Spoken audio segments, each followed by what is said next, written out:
চুক্তি হোৱাৰ পিছত এনেকুৱা জেলত থকা কোনো হিষ্ট্ৰীত আমি দেখা নাই, কোনো দুনিয়াত আমি দেখা নাই। সংগঠন হিচাপে সিহঁতে ইমান বছৰ আন্দোলন কৰি চুক্তি কৰিলে, শান্তিৰ চুক্তি কৰাৰ পিছতেও আজিৰ দিনত জেলত থাকিব লগা হৈছে। এইটোতো কি হ'ল, কি চুক্তি হ'ল? আমিতো এজনে NDP সংস্থাপন কৰা দেখা নাই। আজিকালি কোনজন NDP সংস্থাপন কৰিছে? বহুত বড় ডাঙৰে দেখুৱাই দিয়ক, য'ত নেকি শান্তি চুক্তি কৰাৰ পিছত আজি NDPৰ নায়ক এজন সৰ্বোচ্চ ৰঞ্জন দৈমাৰী আজিও জেলত। কোনোবা শান্তি চুক্তি কৰি জেলত থাকে নেকি?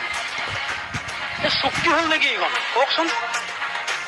আজি আলফাৰ চুক্তি হ'ল, আলফাৰ সকলো যিমান তেওঁলোকৰ দোষ আছিল, যিমান অপৰাধ আছিল, গছৰ আছিল, সকলো গছৰ উঠাই দিয়া হ'ল, সকলো মুকলি আকাশৰ তলত আছে। মাত্ৰ ইয়াতেহে দেখিলোঁ NDPৰ লগত হোৱা চুক্তিটো, চুক্তি কৰি মানুহ জেলত থাকে। মতেতো কোকৰাঝাৰ BPF ওলাব, মই যিমান দূৰ মোৰ খবৰ পাইছোঁ কোকৰাঝাৰ BPF।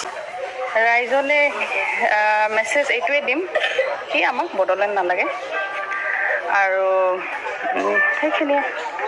আজি যিটো ভোটদান হৈ আছে, সেই ভোটদানৰ প্ৰায় অন্তিম মুহূৰ্তলৈকে যিখিনি খবৰ পাইছোঁ, চবতে 70% বা তাতকৈ বেছি ভোটদান NDAৰ পক্ষত নিশ্চয়কৈ আহিছে।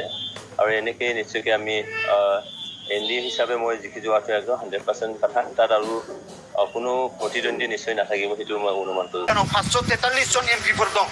543 জন MPनि गेजेराव दिनैसिम भटार्स पार्टी इन्टारनेशनेला पार्लामेन्टआव गाखोनानै टिबिल सौहैनो थाखाय सासेबो MP दैथायहरनो हायाखै। अब्ला बियो माब्रै जाथावना?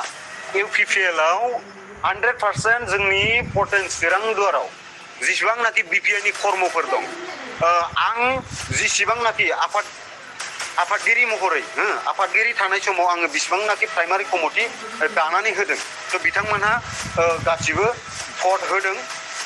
आरो बिथांमोनहाबो लोगोसे आंजों लोगोसे बिथांमोनहाबो जेसेबांनाखि प्राइमारि कमिटि दं डिजल्भ खालामजोब्बाय, सिफायजोब्बाय।